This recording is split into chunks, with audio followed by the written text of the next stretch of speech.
What's up, friends? Welcome back to the show. Today, I talk to Dr. Anthony Gustin. Anthony is a fascinating man. He's wore many hats in his career, from functional medicine and chiropractic to launching many successful health-branded businesses. The latest one is Lineage beef sticks, the world's healthiest and tastiest beef stick.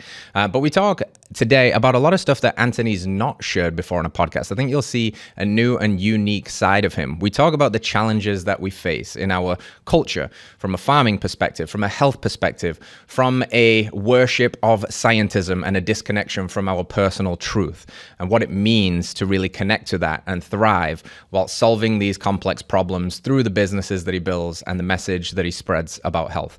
It's a really fun show, and I think you're going to love it. So let's hear from Mr. Anthony Gustin. Dr. Anthony Gustin, welcome to the podcast, my friend. You are a man that wears many, many hats. Quite an interesting career journey. Which hat are you wearing the most of these days? A black beanie, because it's been cold here in Oregon. Besides that, that's a good question. I think that I've thought a lot about this. It seems like from a career perspective, I have effectively started over every couple of years for a long time. I think more so what I'm trying to focus on is being a really good human to the people that I have direct relationships with first. And since I've done that, which sounds very simple and very basic, it's something that I don't think many people think of as their identity anymore. But my wife and I are going to try to have kids soon, for example, and just like being the best husband and friend and brother and son as I possibly can is so much more rewarding to me. Like that, not that I like think about it as a game per se, but getting better at that is so much more fulfilling than when I think about improving at any sort of career.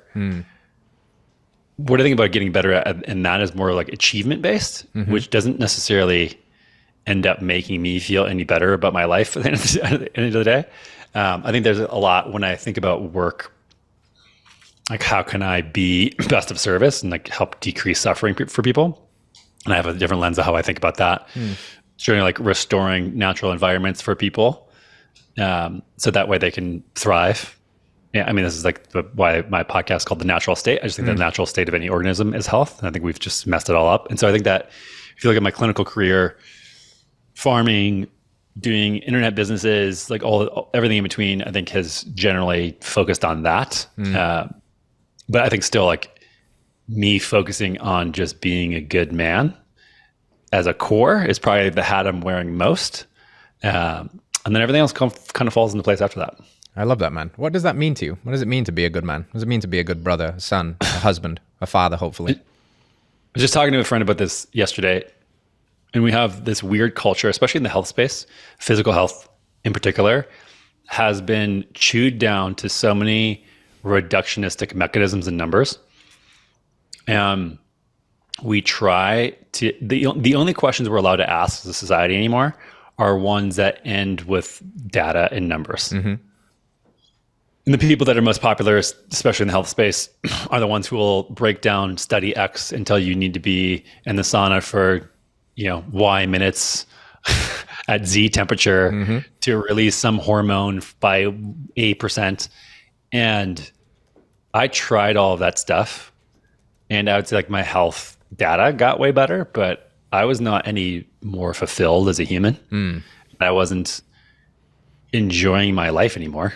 I think that if you're in like abject disease state, I had a mold issue in the last couple of years we can talk about for sure. But if you otherwise are just like enjoying life, I think that the most important questions to ask are not ones that you can answer with any data. There are no scientific experiments. There are no papers. There's no, capital S science that can give you the answer. They're very individual questions. And the question for me, just to bring it around to what you actually asked, like, what does it mean to be a good man? I think at the end of the day, what I'm starting to realize asking these questions is that these are mostly spiritual questions. Yes. And we used to have religions for most people that gave you at least some sort of a scaffolding in which to answer these questions. I've had now enough experiences of my own. I don't have any sort of like religious beliefs per se. I don't belong to any sort of type of organized religion, even though I wish I did have that belief. I think it would make my life a lot easier. But I've had enough experiences deep in meditation, in nature, just silent with myself, compounds, etc. And they've all kind of like brought me to a singular point, which sort of like is the same in all religions. Like there seems to be some sort of pole of morality that seems true. And I think when I stop thinking about it and I use my body and my intuition more so and tap in, I get a sense of like, this is right or wrong, good or bad. And I think for me right now, the question of like, what does it mean to be a good man is getting in touch with that part of me more than trying to think through checking a list off. Yeah. But like feeling inside of like, do I feel proud of the way I'm handling myself? Do I feel shame about this? Does this feel like the right or the wrong thing to do? And living from a place of internal integrity. The more I can do that, the better I feel about who I am as a person. And generally, like the better my life becomes as well. And like in that, I don't think it's like even like this is like getting very woo fast, but this isn't even like what I think to be derived from myself. It's almost like a universal truth that when I get out of my way from my head, like my body, my brain, and my heart like are a receiver to this universal truth of how to be as a human. And so for me, it's like carving away all of the bullshit to be able to feel like being in integrity with that or not. Yeah, I love that. I seem to have that effect on people these days for some reason, where it gets woo really quick, like you said. But it seems to be actually what people are craving talking about. It's really interesting to see a guy like yourself do it, who oftentimes probably gets asked a whole host of questions about the successful businesses that you've built and you're going to continue to build. And you're like, yeah, that's cool. And it serves that part of my mission and wanted to impact. But also like, this thing is very alive for me right now. I'm curious how much of that, rediscovering that, refining that, the pull to this weird thing has informed your decision to move back to Oregon. How much has this played into the fact that you said, hey, I hope to become a father soon and we want to try for a kid and things like that? Are these evolutions pulling out of that space? I think when you look at how society is shaping right now, there's like this weird bifurcation that's happening across pretty much every single domain. And this type of stuff that I talk about, that I'm interested in, and the question that I'm asking myself, and the way that I'm even answering them, like even with this first 10 minutes on this podcast, I would be laughing at myself like 10 years ago, me. Yep. But I was going down this path of like ultra materialistic, rational, sort of nihilistic, numbers mean everything route. And I think that some people continue to careen down that path and are very miserable, seemingly from the outside. And then some people, I think, it's just like by necessity, are asking the question of like, well, there has to be more going on here. Like, what is actually going on? And that leads, I think, to this, again, separation from that to like this, almost this different mindset. And I don't know where it's going to lead, but it does seem like there's almost like two different camps that are like forming, which is really bizarre to me. And I don't know if there's like necessarily a name for it. I generally think a lot of human behavior emerges when, again, the environment dictates that it should be there. And I think that we're at a point societally where these type of questions are regaining importance. We've deviated from them. If you look at any popular religion, these are the questions that everybody asked since the beginning of time, effectively. It was more of a science of understanding instead of a science for manipulation, which is kind of like how we do things now. And I try not to be too tribalistic about these type of things, because I think that when I do that, then I allow dogma to be able to orient what I'm doing. And so, just, again, like a very roundabout way to answer your question of, I try not to make decisions from a frame of mind and thinking, and try again to just sit in this spot of what feels appropriate intuitively, which sounds really bizarre. Again, like 10 years ago, me would have laughed hysterically at this comment. And just as an example of us locating to Oregon, we didn't feel great in Texas because we got really sick with mold, and our immune systems effectively got overactivated to the environment there. So even like the common allergens were just creating mast cell response in us to a degree, like flatline energy, feel terrible. Like we needed to get out effectively. Planning a family, like just good time to do it anyways. So my wife and I made a spreadsheet of like 15 different spots and went to go spend time in places. But when we got there, the decisions were made more around how we felt there. Yeah. And this was one of the last places we got here last January for just a test run. And almost immediately, both of us could just sense, almost like falling in romantic love. There's like this weird magnetic pull where like it prevents you from being in your head, being like, does this person have X, Y, or Z qualities? It's like, no. There's like some crazy chemistry and bond. I think that happens for a reason. Some people might want to, again, like look at, oh, well, these certain neurotransmitters are being secreted and it just pair bonding and whatever. And I think there's this to some level, that doesn't happen with everybody. So why some people and other people? And I think that's the same thing with locations of like the three big areas in life of like who you're going to spend your time with, where you're going to live, and what you're going to work on. I think for me, making those decisions more intuitively has always gone the best. And when I've tried to force them intellectually, they've gone very poorly. And so that's what led us here, was just like throwing some stuff on a map of like, where could we possibly think we would want to be? And then just literally going and visiting those places and then trying to tap in and be like, what do we like? What do we feel? Like, do we feel good here? Are we excited to be here? Do we feel expansive? And get out of our head. And so the same thing about what I'm working on now is very much in that domain. We're like launching Lineage, for example. Like after I started doing farming, I don't want to do any more online business stuff. And for some reason, this like, I feel like this thing keeps pulling at me to like work on this brand.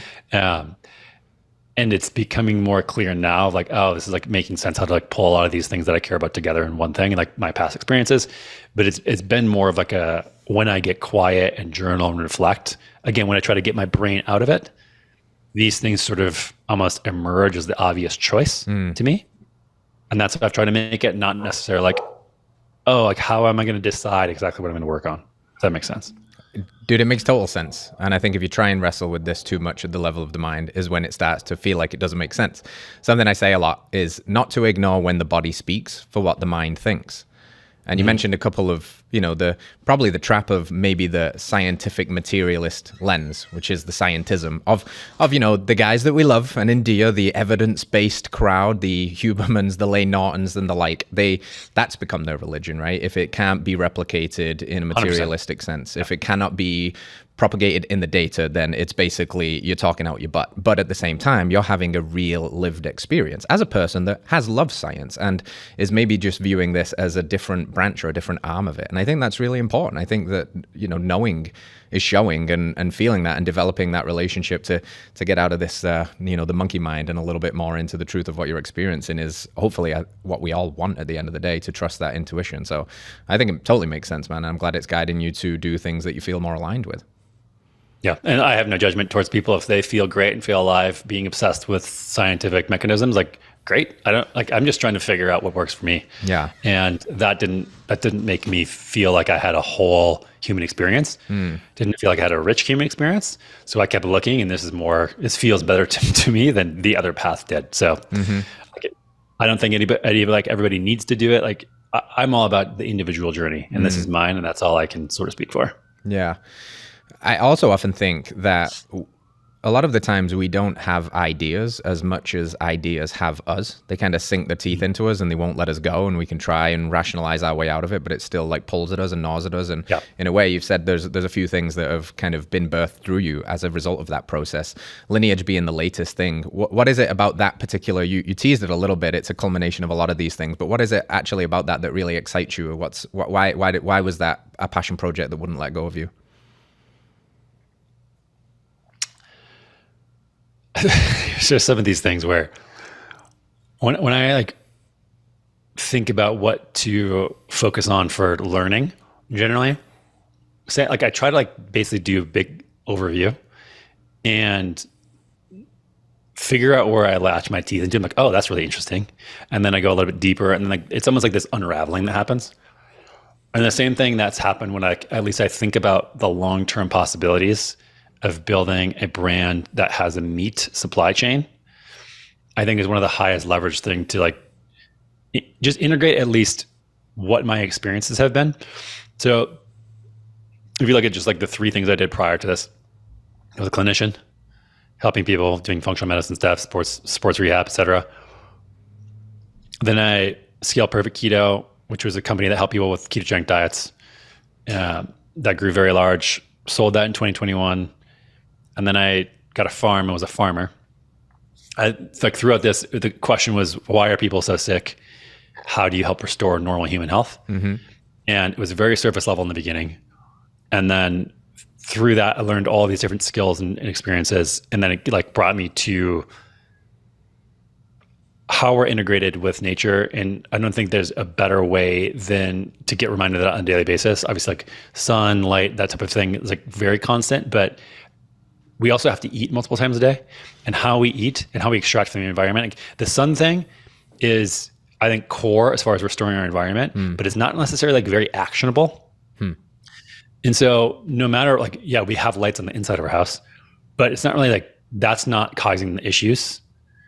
But the way we grow our food and consume our food, these are things that people have to do, that there is a choice that aligns with both what's best for the environment, what's best for human health, what's best for animals, et cetera. And all of that coalesces on effectively like how we're growing and distributing food. And so I found that very interesting that like all of these interests and careers that I've had in the past are like kind of converging back in on like all on one thing. And I have a lot of master plans as far as like what we can do with this to fix a lot of the issues that I think of, that hopefully we'll get the chance to explore later on. I think that the number one thing now is like, we need to build a business and we need to find customers that support us. So that way we can create an enterprise where we can start solving bigger problems. One thing I learned is that raising money and being on this VC clock doesn't work. And so I think that it's an enormous challenge to do a bootstrap business, not raising any money, and having the business be able to grow such that we have the resources to invest into really big term thinking. But yeah, I mean, that's again a long answer to your question, but I think that there's just an excitement around what's possible, what my knowledge has led me to here, and just like diving in about like how to integrate all of these things, but how to actually make impact using a business. Like, I don't know, I find it very interesting. It's like I could nerd out about meat supply chains and business and why I think that they're such great, even though like I wish we didn't live in an economic world for a variety of reasons. We do. And it's the best tool for impact in my mind. What is your stance on the biggest things that we get wrong right now with conventional farming? I think one of the main issues is that people have never been to a farm. And I think that lack of understanding doesn't allow people to think with any sort of reason. A lot of people do abstract their dreams on what a farm is. And then you get people who are buying even inorganic or even organic, like large monocrop organic produce, thinking they're doing the right thing from an ethical, environmental, health perspective. But if you were to actually go to an enormous monocrop place and like view what that's like, and again, tap into that space, like I was saying, of like, does this feel good to me? It's just massive destruction. It's a dearth of life. And I think if people were able to go to some of these places and experience that, like the ends of the spectrum, a conventional monocrop wheat field in the Midwest, cornfield, soy field, whatever, pretty interchangeable, versus a small scale multi-species regenerative farm.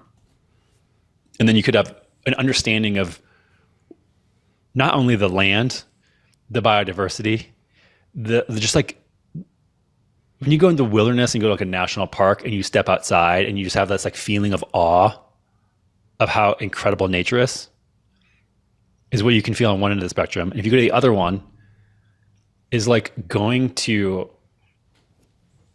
a landfill of epic proportions, and you just see like the waste and destruction of human potential. And to understand that every choice, every time you eat, you're choosing one of those multiple times a day, I think would help inform a lot of people's understanding. I think the next layer would be like actually doing the farming yourself. And this is why I got into it. Because I wanted to understand and challenge some of these things that people say on both ends of the spectrum. But I think if people just had the opportunity, and I know it's a privilege for people to have the time and the resources to go visit farms in their area, and some people live in the inner city and are working 3 jobs to pay rent, and like I don't think everybody has the capacity to do that. But for those that can, I think if we had some exposure on that, it would change everything. Yeah, I think so too. I have a little homestead, and just really feel what you're saying there about actually seeing it and watching where it is now a couple of years after we moved in from where it was, and how the land is healing itself and it's become this little safe haven of biodiversity. Like, can't believe how many bees there are and bugs there are and life there is, and the chickens and the goats, and it's all this beautiful system, and it's really cool. And I think if people could get closer to that and actually see it, it would make a profound difference. Speaking to the destructive and extractive nature of monocrop and conventional farming of cattle and things like that, how is the actual product as well different? How does it differ, what we eat that comes from more of a conventional farm versus more of an organic? How big is the delta between grain finished cattle that spent the last third of their life in a feedlot versus an organic, regeneratively raised cattle? Yeah, I think organic is losing a lot of meaning, truthfully. Yeah. And I think it used to be a term where people could feel confident if they were buying organic that they were getting what they have a picture in their mind of. And I just don't believe that to be true anymore. And even the beef that we're using for Lineage, for the sticks there, is not certified organic. But Paul's been to a bunch of farms. I've been to some. I'm going to more soon. And they are like beyond what you would ever find in an organic farm. Right. And again, it's like such a nuanced thing that it's like, there's some senator that said this about Facebook and like with their ability to regulate sexual content, explicit content. They're like, like porn, like when it crosses that line, when it's like that type of a thing. And I think that with farming, like when it's extractive, you go there, like your body knows. Mm-hmm. But it's so challenging for most people to like they get obfuscated with packaging and the marketing, and on both ends, it could be way better or way worse, and you have no idea unless you go to the farm. Mm-hmm. This is why I think brands are so important that actually have standards. Force of Nature is a great one that obviously based in Texas. They have a very strict standard in all the farms that they source from. So you can trust, like when you shop with them, you're getting all these things that you're talking about. I think when you look at how most people buy, it's based upon these terms like free range, pasture, grass fed, whatever. And I don't like to complicate things for people. I don't like to make apprehension in people's minds when they're trying to do important things, like choose what's best for their family for nutrition. But man, honestly, it's such a minefield. Mm-hmm. And there's some farms in Central Texas, even where I went to a farmer's market and asked this guy, hey, your yolks are like really orange. What is going on there? Like, are you feeding them whatever? Are you doing whatever? He's like, no, they just roam free. And then I went past the step of just like looking at the package. Oh, pasture raised. Okay. Next step, ask the farmer, what did you feed him? I then went to start sourcing feed because I don't know where you're at. You're in Texas, right? Tennessee. Okay. Mm-hmm. So probably same thing there. You need to get feed for your chickens because okay. So you need to feed them something, especially in Texas when most of the year is either frozen ground or completely nuked because it's 100 plus degrees for 100 plus days. And he goes, oh yeah, this farm for a whole of their chickens uses this feed and it has marigold in it because it turns the yolks orange. Do you want that feed too? Mm-hmm. I'm like, okay. I literally like did everything I possibly could have besides literally going to the source of the feed mill. And this is why I just think like, if you have the capacity to go to a farm and actually know where your food comes from, it solves like every single issue here. Mm-hmm. It's the hardest thing to do, obviously, but you only have to do it once. Like it took me a couple weeks in Oregon. I went to a bunch of farms, talked to a bunch of people, and boom, I was done. Like I know where I'm getting my food now. And otherwise, I would say like I find the brands that do a great job, like Force of Nature, crushing it. Like, I could not speak more highly of their team and their standards. But again, like how do you know from them? Like they're not even like, I think they need to do a much better job from a marketing perspective, talking about like, hey, here are all of our standards. Here's how we line up to it. I'm an investor in the company, so I know exactly like how they source. It is by far the best of any like meat brand you can buy. Yeah. And some places are just like labeled as grass-fed meat are amazing. And they do things like beyond, like biodynamic, beyond even what like most regenerative people do. And sometimes it says grass-fed, and the animals are in confinement, fed alfalfa pellets. It's like there's no way of knowing. It's maddening. And again, like, I don't want to confuse people and make it hard for them to make decisions, but I think that's also important that people understand the nuance and why it is so important just to take the 2 hours on a Saturday once a year to go check out a new farm. Yeah. Because it can have meaningful impact not only on your health and your family, what you're eating, but also like where you're giving your dollars to. Yes. It's very important for like another thing of when you buy food, you're voting for the food system that you want. Yes.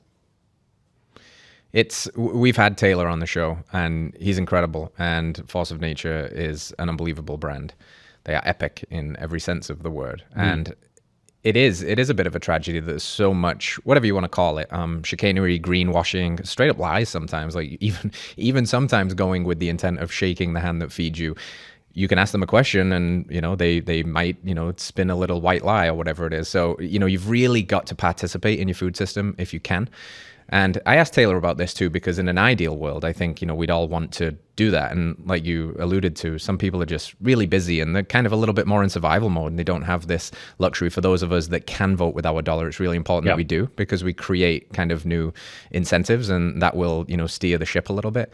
Do you think something like regenerative agriculture and like this small local farm to direct to consumer, where's the scalability of that? Because this is always a common argument thrown at, more conventional farmers defending their stances. Oh, regenerative agriculture is not scalable, or it's not realistic, or blah, blah, blah. How do you square that circle in your own mind? I don't think it's the right question. Okay. I think that the question we need to ask is, like, from a sustainability point, like, are we using a food supply system that can sustain us indefinitely? Because right now, like, it doesn't matter if regenerative can scale or not. We need to do a lot of work to figure out regionally, because like it really depends. Like, farming is very complex. People like to think like, oh, if you have an acre of, like, let's look at the United States, it has this many acres of land, therefore we can get, like, no. Georgia versus Nevada have very different carrying capacities. You can produce very different amounts of meat or produce or whatever per acre of land. And so it's really, even like in Texas, like across the street from my property, there was different soil type. And so there's a massive amount of nuance.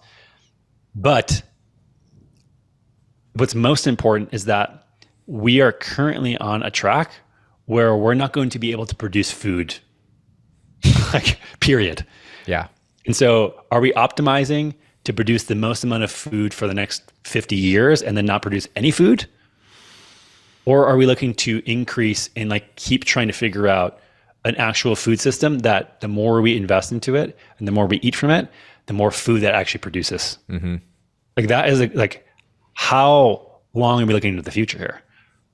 And we have such a short-term vision that, and I understand, like, we have people to feed. I get it. There needs to be an off-ramp. We can't switch. I mean, so I don't know if you know what happened in Sri Lanka a couple years ago. No. They had the government forced a switch to organic, like, overnight. There was no phased approach, and people starved to death. Damn. Like, the farming system, the food system, they're collapsed because there's so much conventional agriculture. And so I don't recommend that we just tomorrow switch everything to quote unquote regenerative. There's this transition piece. It doesn't matter, but like, the question of, it doesn't scale. It just doesn't matter. Doesn't matter. Like, I want my grandkids to be able to eat food. That's more important to me. That's the question that I want answered.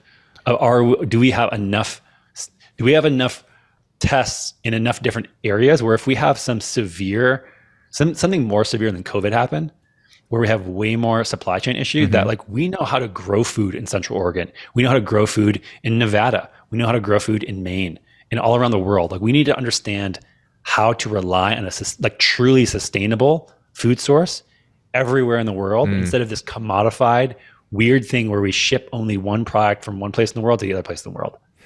That is not resilient at all. Like we don't have a resilient system. We don't have a regenerative system. We have an extractive, fragile system. Like that's what needs to change.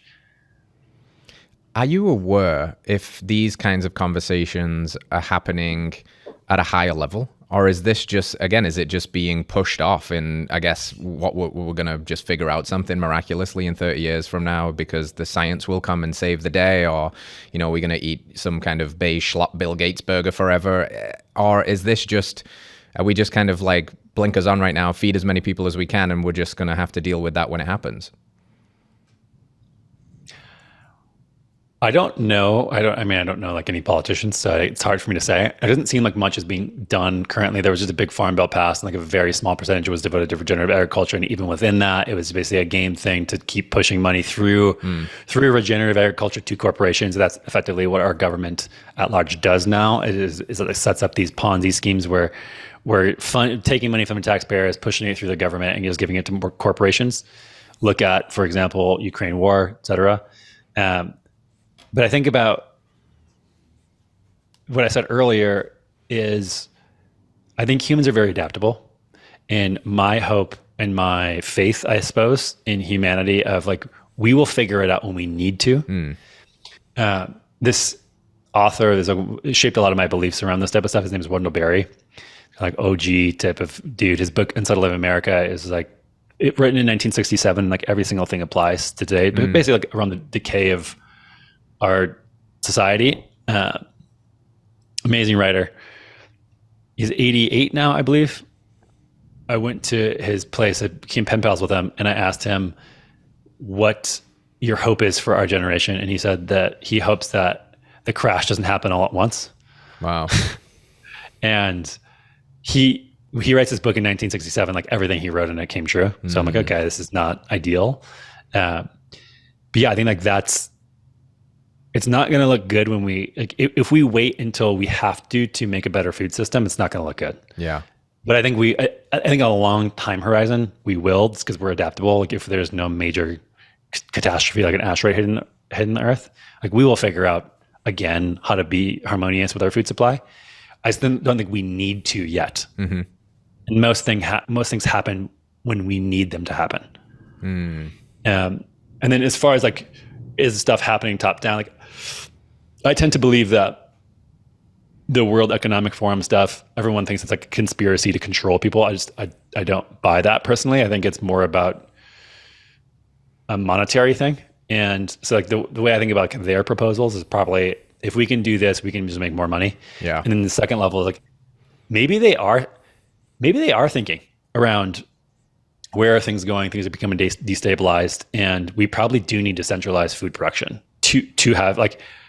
I wouldn't be surprised if there was some cabal of people, but not necessarily an evil one, of just being like, look, man, we're going to have to make bugs because this is going in a certain way that we're not going to be able to figure it out. And I think most people who are so removed from the food system don't understand, like, we are not heading in a good direction with how many people we need to feed and how much our soil is deteriorating. So I don't blame people who try to come up with solutions. I don't think that they're right for a variety of reasons, but I think that they could potentially extend our off-ramp onto regenerative agriculture, if that makes sense. So like, yeah, I've invested in like 50 different companies and get different deals all the time. And every time I get one that's like, we'll make these skyscrapers of microgreens and put them in like these type of technology focused food systems, I'm always like a hard pass. And I try to write up a thing of saying, hey, here's why I think this way. But everybody who does those things is really trying to do the best thing possible. Like no one's taking that swing purely for money. Like, yes, they're trying to make a business that makes a lot of money, sure. But most of these people, and I've met with a lot of these founders, are legitimately trying to do the right thing because they have had a kid recently, or they had a parent that died from whatever. And like, people are trying to do the right thing. It's a very complicated thing. And I think a lot of it comes down to philosophy and spirituality and nuance and like a lot of this stuff, but it's Yeah, it's.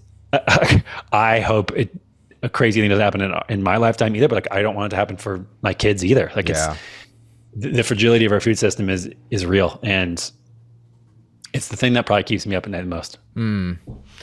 I feel that. I have two little ones, and you wonder, and I think you're right when you say we're very adaptable, and I think we can be really reactive if we need to be, and we can get scrappy and figure it out, but it would be really warming to have more proactive solutions on the table now, so we don't have to get to that crash. Like, the crash happens all at once.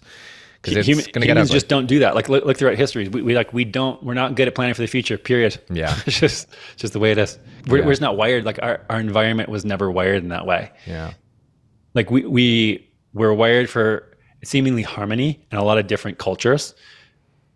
This culture has no value of harmony and balance.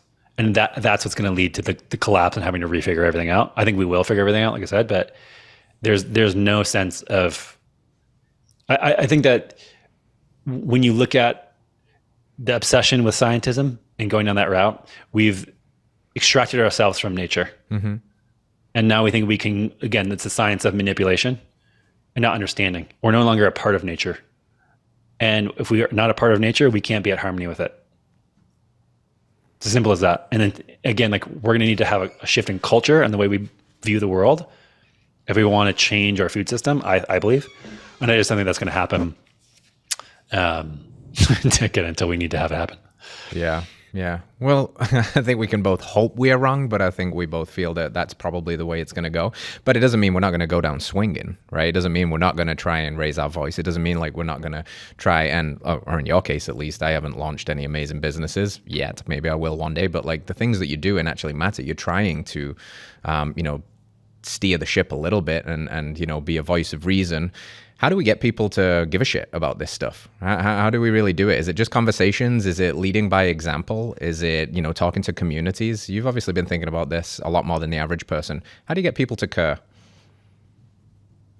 I think there's two ways in modern society we get people to care. One is that the person has some sort of life event that makes them want to care.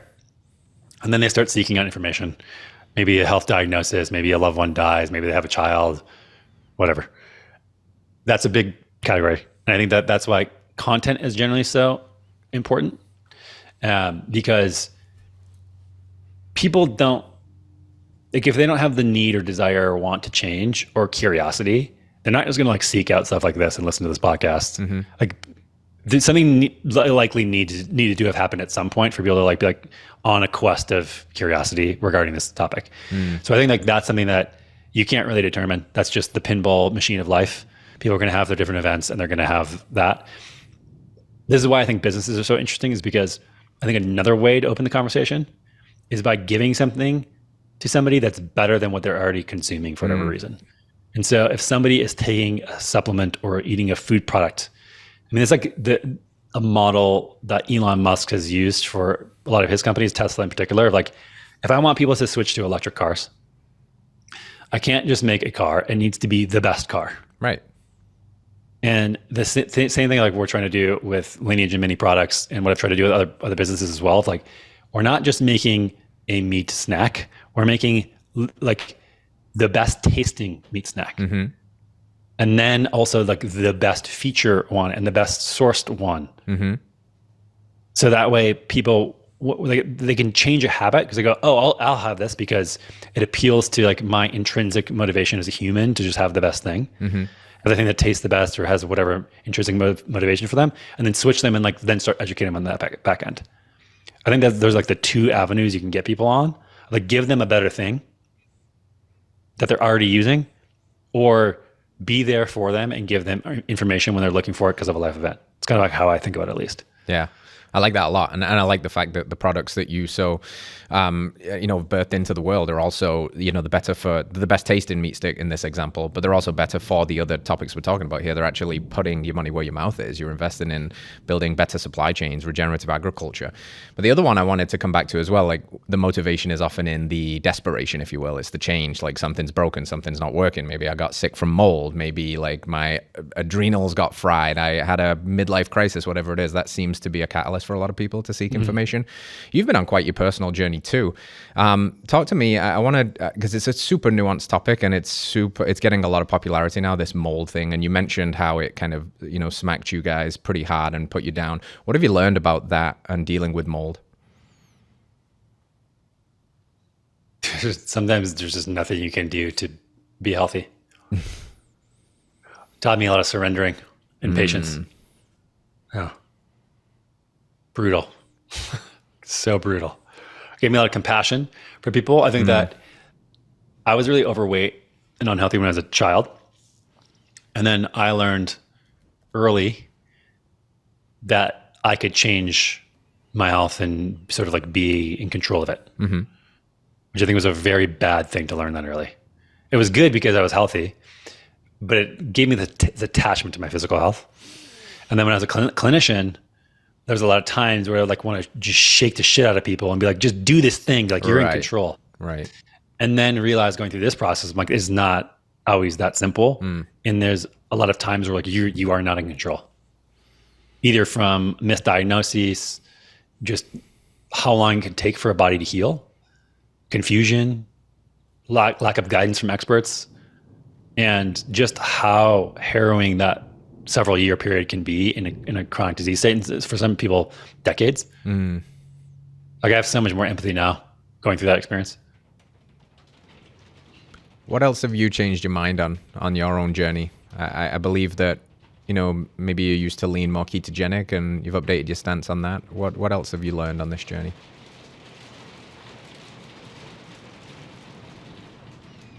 I think the nuance of nutrition really doesn't matter as much as I used to think. I think it can if you're in a disease state.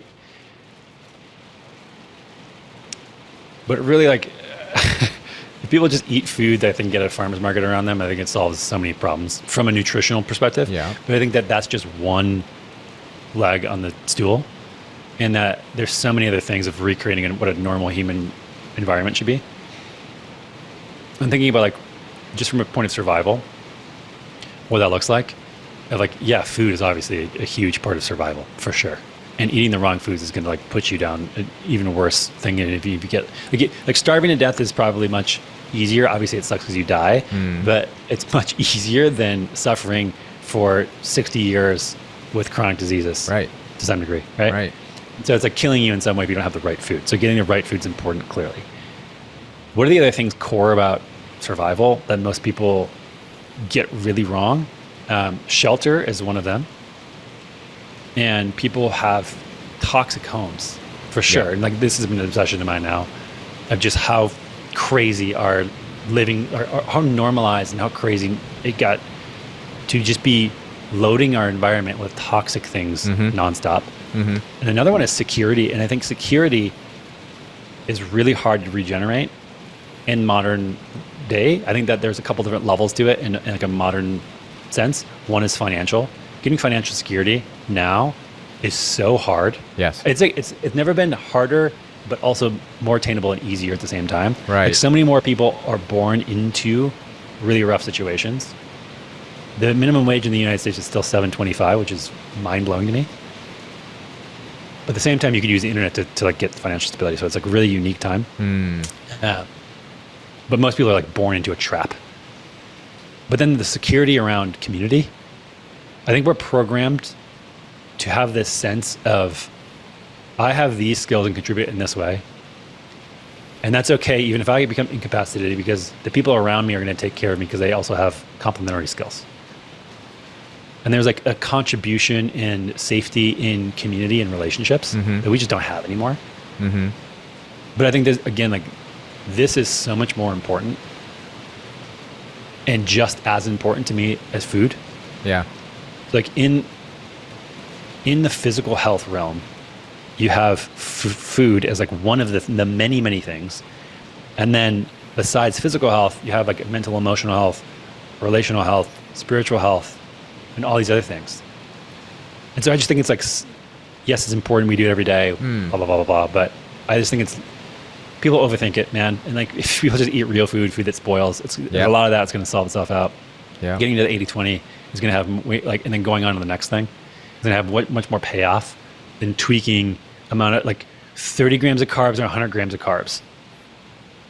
Again, like I went through that path and I found what works for me, but I was still a miserable person. And so what are we really optimizing for here? Because the point of living, having the most amount of ketones or the most amount of muscle mass, like it's just so dumb to optimize for some of these things, I think. Right. At least for like why I think it's important to exist as a human being. And so I think there's like asking more of a question of like, do I feel whole as a human instead of how many grams of carbs do I need to eat? Yeah. It's like something I've really shifted my mindset on. I used to obsess about that. Yeah, I love that. It's been a similar journey for me too. It got to the point where I had an unhealthy obsession with health. It was like micromanaging, it was tracking, it was pricking my finger, measuring blood glucose and all kinds of stuff. And in a way it's cool and it's data and data can inform, but it becomes a source of stress in and of itself. And, stress is stress. It's amounts. It can get us really tied up. You recently had a post I thought was interesting. You went to Costa Rica, I think, for, a few weeks and, was vacationing there, working there. And you said, a lot of things felt better. HRV was up, resting heart rate was down, your clarity and your cognition was sharp.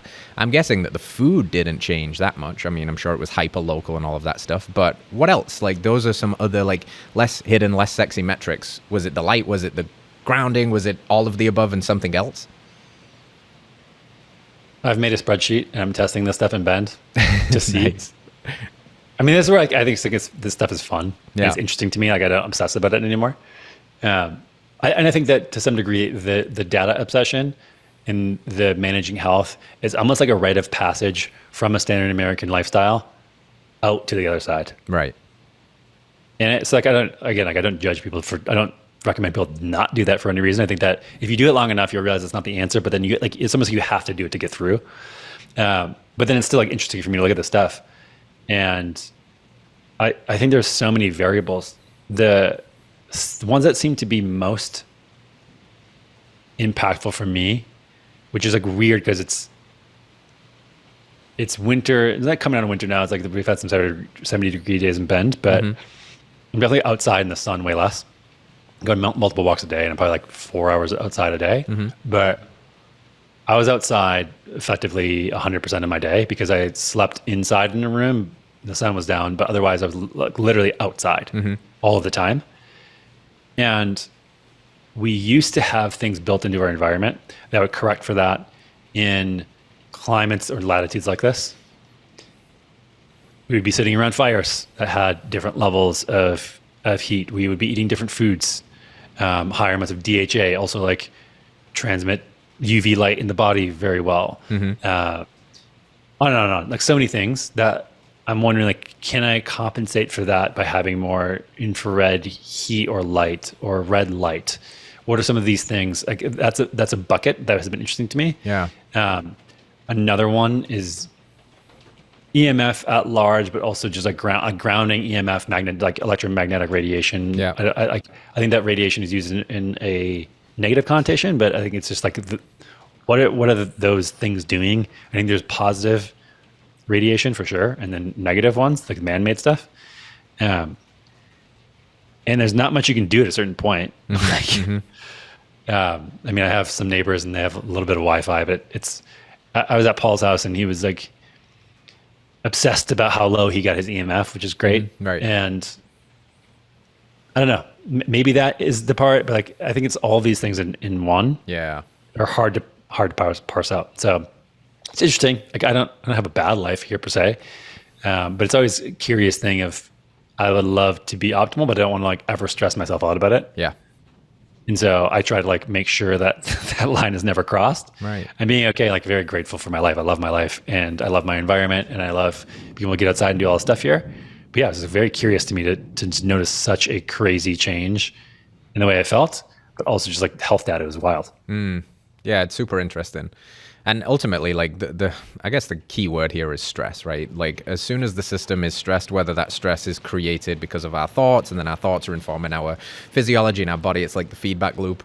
like a person that's not living in stress and is not in that scarcity nervous system and mind and is living more in abundance probably is going to digest even crappier food better. They're probably going to have a more vibrant life. So these are, again, there's obvious metrics like the food we put in our mouth, which, as you rightly said, clearly matters. But there's like these hidden metrics that often go unnoticed. It's the inner texture of our mind and how much we can have space between thoughts and how overwhelmed we are. And like you mentioned with like people's money stories and how they were born into poverty and they just live from scarcity. They might be able to eat the best food possible, which they obviously can't because that's an expense. But even if they did, in theory, if they couldn't shift out of that energy, would they be thriving? Would they be healing, or would they stay sick because the body is in a state of scarcity? It's in a state of chronic like hypercortisolemia and all of these things. So I think there's just a lot of interesting levers to pull on.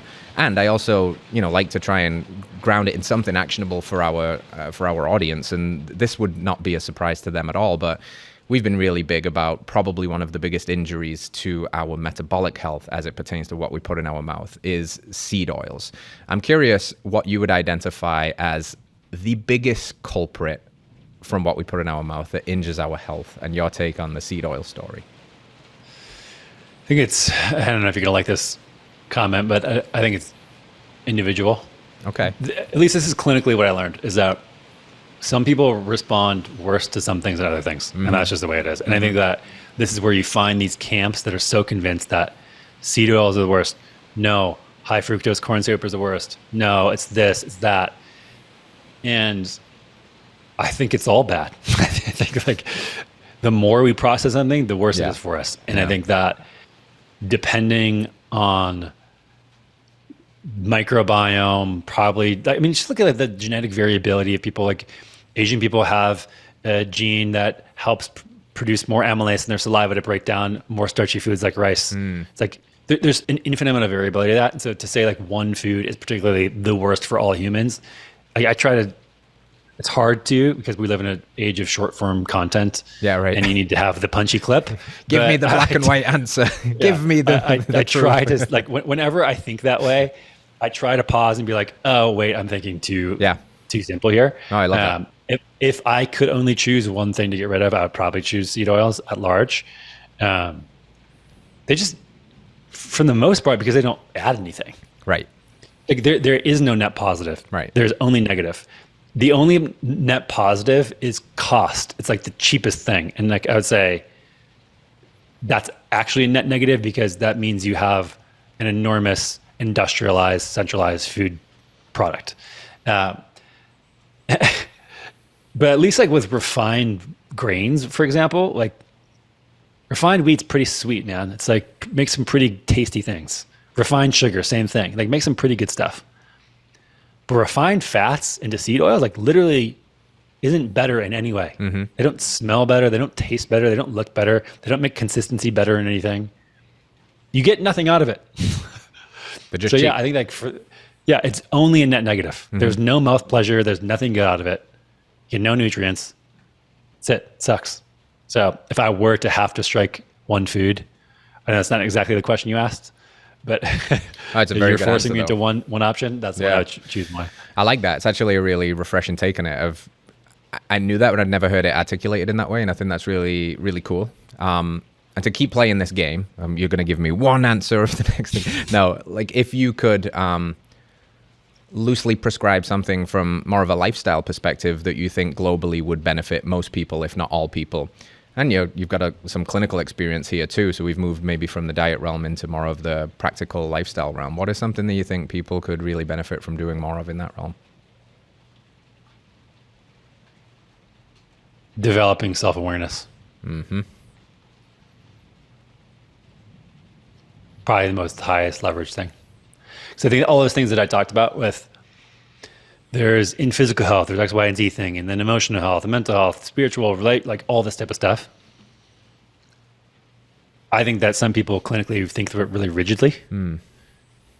Do nutrition first and then blah, blah, blah. The same thing when I was talking about if I try to read a new subject or whatever, I scan for the thing that's most exciting for me and then allow that to direct my attention.